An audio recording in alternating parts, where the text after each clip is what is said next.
So, hello everyone, welcome back to my channel. Today I am here to do the Margaret Artwood Adventure Tag, and I saw this on Lady Jane Books and I wanted to try it because I found that the questions were really exciting and interesting. And well, of course I didn't get tagged because I have a low amount of subscribers for now because I've just started and such, but I really wanted to try this, so let's dive in. So question number one. Before publishing her first collection of poetry in the early 60s, Margaret Atwood had several other jobs, including working at summer camps. What was your first job? So my first job was working at this little corner shop in order to get money to pay for some high school classes. And yeah, it worked out really well. It was tough because you're on your feet all the time, but that was actually my first job and I loved it.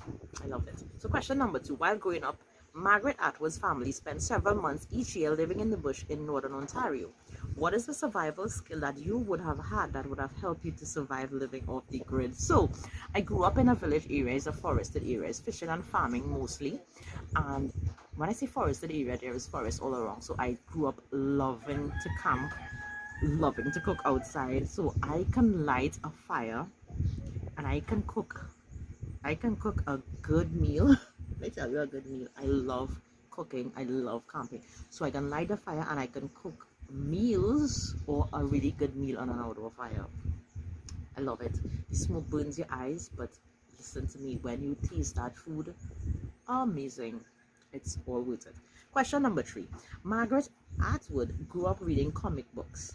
Do you have a favorite comic book or a comic book character? I had loved Archie. I used to buy the newspapers just to get the Archie comic. I loved Archie and I used to get access to it when I go to school in primary school. There were a few of them, and there was this other one, Snoopy. Oh my gosh, I had loved Snoopy. I loved that. There was a series, a collection of the books in my primary school library, and I devoured them.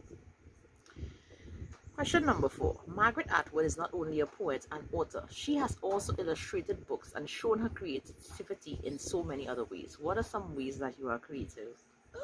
So I also do snail mail, so I love decorating my letters and such.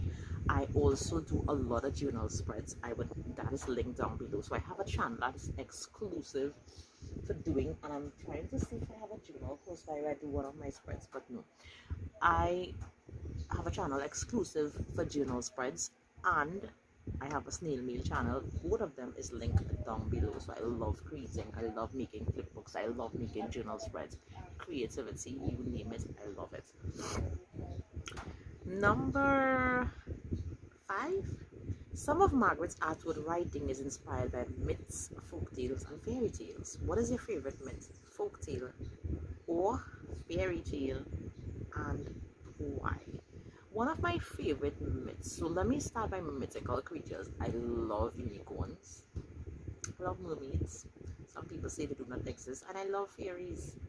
I literally would not destroy a toadstool. I would not, because I think that is the home of a fairy. One of my most favorite fairy tale is Alice in Wonderland.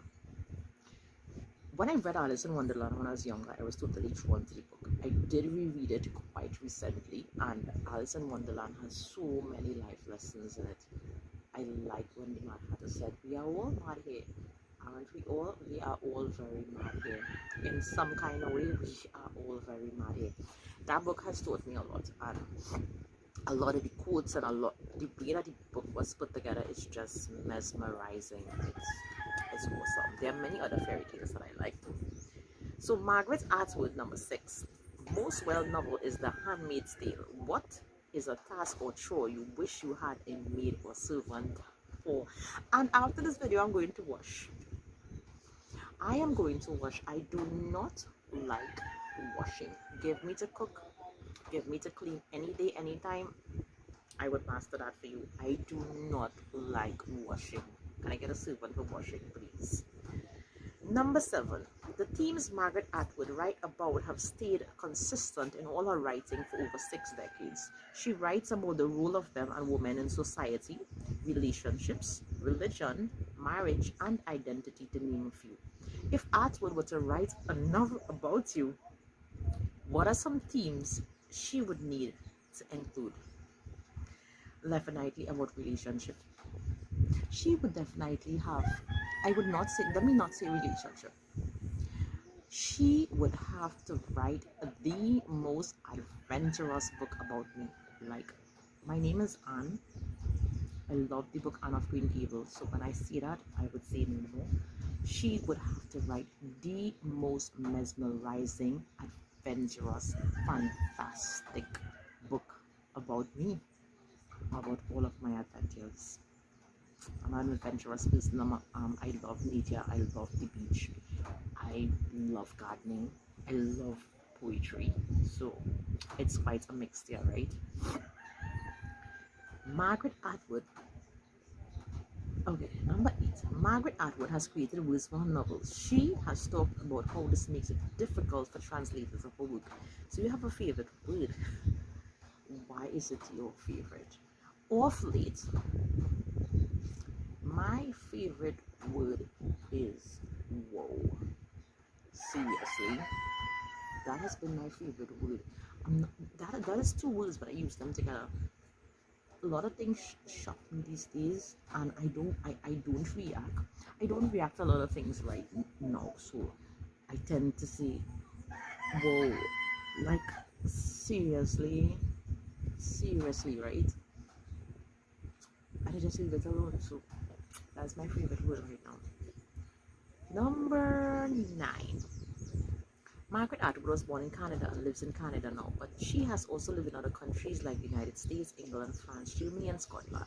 What country have you lived in, and or what is another country would you like to live in? I have not lived in another country, but I have visited Grenada. I would love to live in Grenada. I would love to live in Grenada. I love the scenery in Grenada. I love the sunset in Grenada. I love Granan's Beach in Grenada. I love Grenada. What I'm fearful of though is hurricanes, because Grenada doesn't have, like, they are totally exposed to the ocean. So if hurricane hits, it hits. And I had hurricane experiences as a child, so I'm fearful of that. But other than that, I love Grenada. I would love to go to Grenada and live. Or to my neighboring island, Tobago. It's peaceful, it's clean, the beaches are really nice. Yeah. Number 10. Margaret Atwood is an advocate for caring for the earth. What is something you do to help take care of our planet? I do not litter. I do not litter. I it it upsets me when I see people litter. I would throw away like fruit skins and stuff like that, but I do not litter, and I literally see people litter like it's normal for them. I do not litter. These rubbish ends up in the sea. It it kills off the life in the sea. I mean, it's horrible. I don't support people who litter. Okay. Margaret Atwood is passionate about animal rights, and some of her writing have included animals and reflections on animals. What is a topic that you are passionate about? A topic that I am passionate about is gender equality. I'm really passionate about gender equality, about women being treated equally and fairly in society as men are. And this has been plaguing our world for such a long time, and the changes are so slowly but surely, but it could have been, I think it should have been, more rapid and accepting in our society today. Margaret Atwood is supportive of new authors in a variety of ways. Who is a newer author, and or what debut novel do you wish more people knew about? I wish more people knew about Elizabeth Acevedo books. She is not really a new author, but I really wish that her books had like billions and billions of sales. I love The Poet X. I love Clap When You Land. I love, oh my gosh, I love With the Fire on High. I pulled my eyes out. Love Elizabeth Acevedo. Tag some of your favorite booktubers. My favorite booktubers are, of course, Book Island. She has already done this tag, so I hope that someone would see the video and is willing to try the video because of looking at my video. So that's it for this video. I thank you for being here. I will see you next time. Bye.